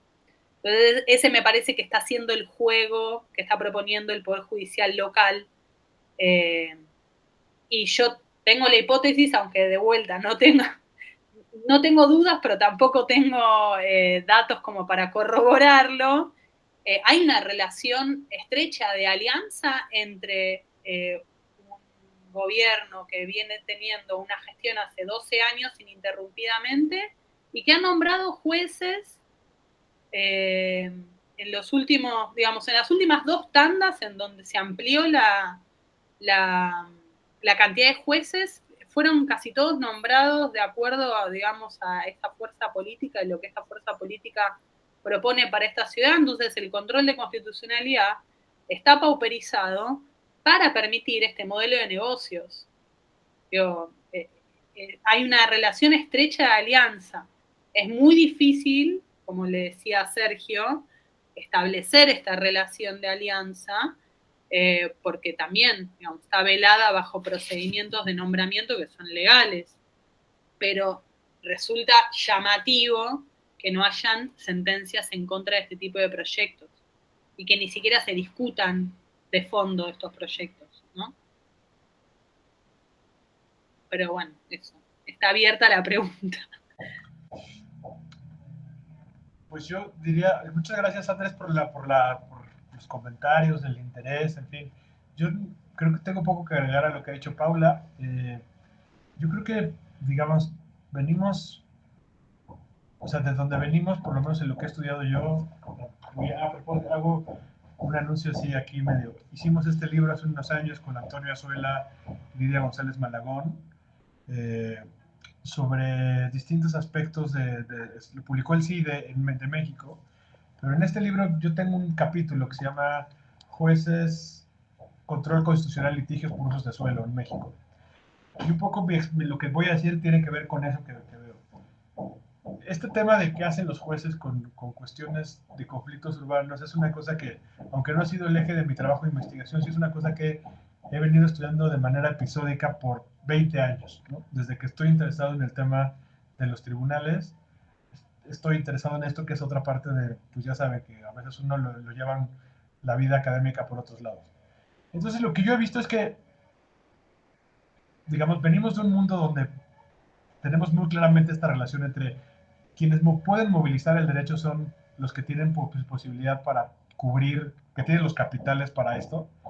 Y venimos de un mundo donde vemos, por ejemplo, muy claramente intereses privados tratando de oponerse a normas y actos que avanzan el interés público o incluso de avanzar sus intereses privados, aún en la ausencia de estas normas, digamos, a momentos donde parece que sí hay evidencia de alguna circulación de otras ideas, ¿no? De otras ideas y de otras formas de movilizar el derecho. ¿A qué me refiero? En México, en la Ciudad de México, tenemos una cosa medio anómala, creo yo. Los usos de suelo de los edificios, en lugar de aprobarse en los cabildos de los municipios o de las alcaldías, se aprueban en la Asamblea Legislativa. Es decir, el zoning lo aprueban los diputados en la Asamblea Legislativa local. Y esto se presta para cualquier tipo de cosa. Esto tiene su origen en que la Ciudad de México en realidad no era gobernada por una autoridad local, sino por un regente durante mucho tiempo. El proceso de democratización de la Ciudad de México involucró que eran autoridades locales y en algún momento, para quitarle a la autoridad administrativa ese poder, pues se le dio a la Asamblea Legislativa. Y el problema es que ya estamos en otro contexto donde tenemos autoridades locales, pero lo siguen haciendo los diputados. Entonces, no son decisiones, digamos, no tienen el suficiente conocimiento técnico y al contrario están superpolitizadas, ¿no? Los usos de suelo.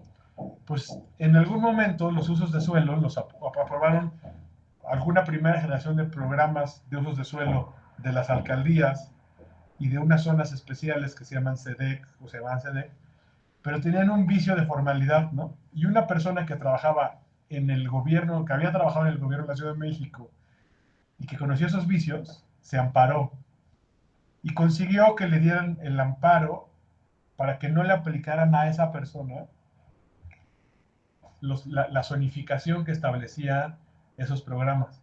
Bueno, pues esta persona empezó a traficar con el amparo y se llamó, esto se conoce, hay un capítulo, estaba buscando el libro pero no lo tengo, se le conocen, digamos, en la jerga urbanística de la Ciudad de México el amparo multiusos. Esta persona le decía a los desarrolladores, oye, ¿quieres que no te aplique la zonificación? Hazme socio de tu empresa. Y yo con eso, lo que tengo, o sea, era una cosa de un nivel de corrupción brutal, ¿no? En fin, bueno, cuando dejaron de existir esos planes, en fin, dejó de tener vigencia ese amparo, pero hay grandes construcciones en zonas de mucho dinero hechas bajo este amparo. Pero decía yo que también hay signos de otra cosa. Por ejemplo, ya saben que en México se aplica el tema de la audiencia previa para pueblos indígenas, en fin, y esto ha sido estado en disputa durante mucho tiempo.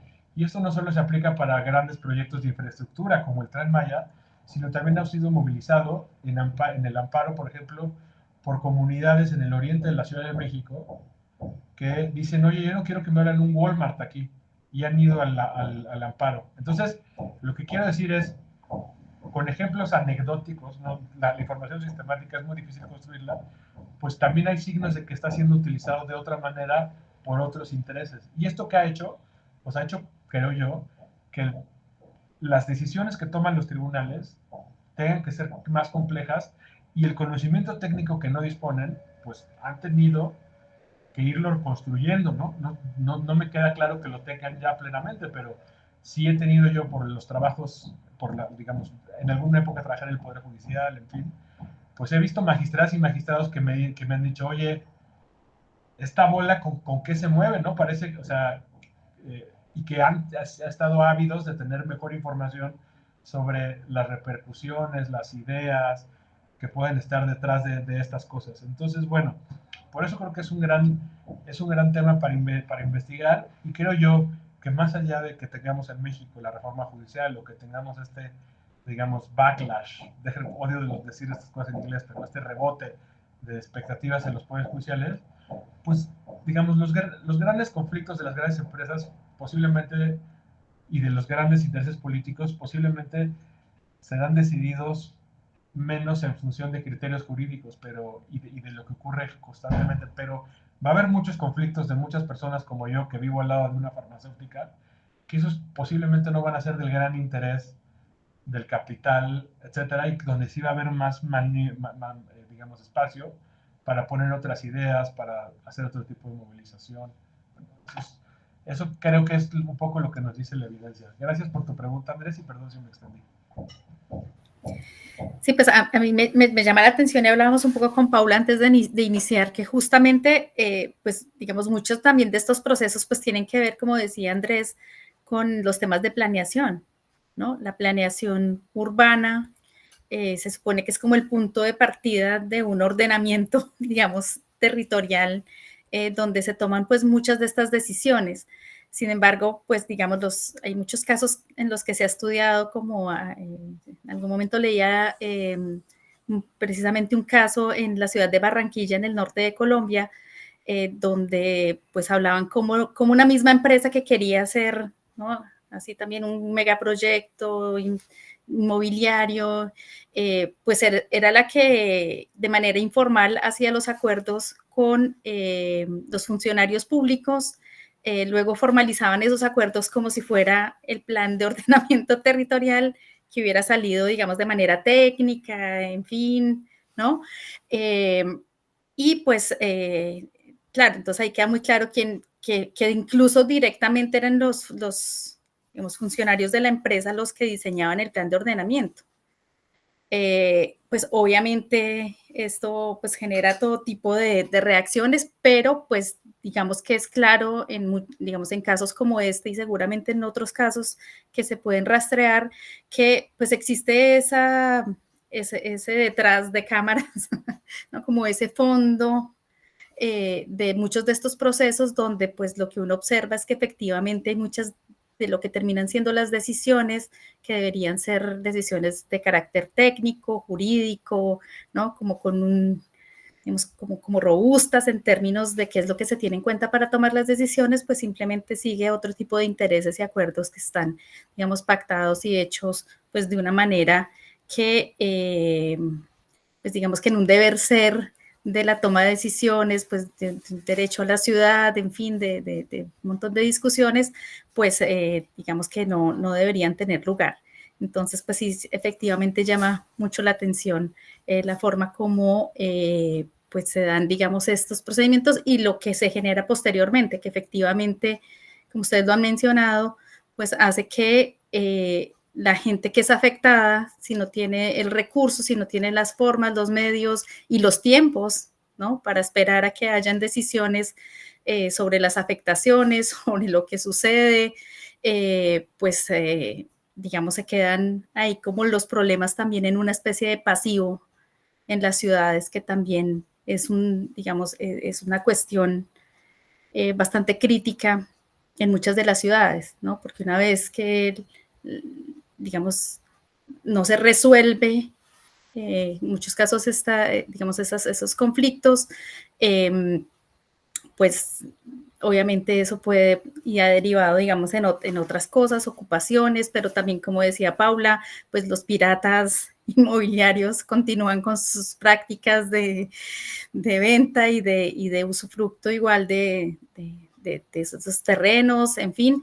Entonces, pues claro, ahí hay una serie pues como de dinámicas que son bastante interesantes para seguir trabajando y pues que efectivamente concuerdo con lo que pues, ustedes también han mencionado de cierta manera y es que pues todo esto requiere una investigación interdisciplinaria, ¿cierto? Porque todos vamos como aportando, ¿no? Como decía Andrés, digamos, hay una perspectiva etnográfica que podría aportar una serie de elementos, pero también desde esta perspectiva, digamos, jurídica también nos nutre mucho sobre, pues, cómo es que se hace el procedimiento, cuáles son los efectos, ¿no? Que muchas veces, pues, a veces no entramos tan en detalle desde otras disciplinas, ¿cierto? Y que también nos sirve para ver, pues, también cómo funcionan pues mucha toma de decisiones también, incluso no solamente desde el poder judicial, sino como les decía, ¿no? Desde ordenamientos, digamos, técnicos de la funcionalidad del organigrama, digamos, del Estado, ¿no? El local y en otros niveles que pues también funcionan como con dinámicas a veces muy procedimentales y que se formalizan cosas que luego uno termina diciendo esto aquí, ¿qué pasó? Siendo, pero terminan, digamos, teniendo una formalización y pues digamos que la gente tiene que ir conviviendo y pues se genera obviamente el conflicto alrededor de esto. Yo tenía una pregunta para Paula, digamos como viniendo muy atrás, digamos, de todo lo que se ha presentado, que es como una inquietud, digamos, básica y yo quería saber es por qué se interesó Paula en este tema, ¿no? Me llamaba la atención precisamente porque, pues claro, digamos, un poco más allá pues, de las discusiones que ya nos aportó también a partir de los comentarios Camilo y de las discusiones que se han dado con los aportes también de los otros colegas, digamos, en términos como un poco conceptuales y también metodológicos, pues a mí, digamos que me llama la atención también, pues, digamos, uno cómo llega a interesarse por estos problemas en particular, ¿cierto? Porque ahí hay también, digamos, un elemento pues que muchas veces es como personal, pero hay, o sea, uno también como que compone, digámoslo así, ¿no? Estos intereses y a mí me gustaría mucho saber cuáles son esas motivaciones que tiene Paula, digamos, para interesarse por estos problemas. Claro, como decía de pronto Camilo, si uno vive al lado de la farmacéutica, entonces tal vez eso es, digamos, un motivo de inquietud, ¿no? Que lo lleva de pronto a uno a interesarse en ciertas cuestiones, pero pues yo quería, digamos, un poco también conocer como ese punto, digamos, un poco más de partida de tu trabajo. Bueno, gracias Claudia por la pregunta y por tus comentarios. Bueno, qué pregunta. Creo que es como una confluencia de muchos intereses. Primero, milito en la cuestión urbana desde una perspectiva feminista hace mucho tiempo y me preocupa mucho mi falta de acceso al río. La ciudad de Buenos Aires es una ciudad que le da la espalda al Río de la Plata, entonces como ciclista urbana, como usuaria de los parques públicos, la verdad que, digamos, en términos personales me hace falta, ¿no? Tener acceso al río y siempre me preocupó vivir en una ciudad donde eso no se puede vivir, ¿no? En segundo lugar, fui, al igual que Camilo, sigo siendo, pero desde otra perspectiva, trabajadora judicial en la Ciudad de Buenos Aires, o sea que conozco mucho este fuero y vengo viendo cómo se viene fallando en este tipo de causas hace mucho tiempo y también me parecía interesante como poder darle algo de un sentido de trayectoria a este fuero en relación a temáticas de ambiente sano, de buena vida, de buen vivir, y luego con tomar contacto con este marco teórico del extractivismo urbano, muchas cosas empezaron a tener mucho más sentido para mí. Y finalmente también porque mi tesis doctoral busca conocer o teorizar sobre qué sentidos le viene dando el Poder Judicial de la Ciudad de Buenos Aires a la cuestión del bienestar. En particular, en la tesis doctoral yo investigo casos individuales de acceso a la vivienda, más que nada acceso a subsidios habitacionales. Entonces todos los casos paradigmáticos o anómalos, digamos, más colectivos, quedan por fuera de esa investigación, pero siguen siendo de enorme interés para mí. Me parece que son claves en la discusión de la política de la Ciudad de Buenos Aires y siempre me pareció que el Poder Judicial es un espacio que concentra mucho poder de decir cosas y no lo miramos lo suficiente, ¿no? Entonces, bueno, correr ese velo siempre fue para mí como muy, muy importante. Así que creo que es esa conjunción entre ciclista urbana, investigadora y feminista. Excelente. Yo no sé si, Camilo, tú quieras complementar algo.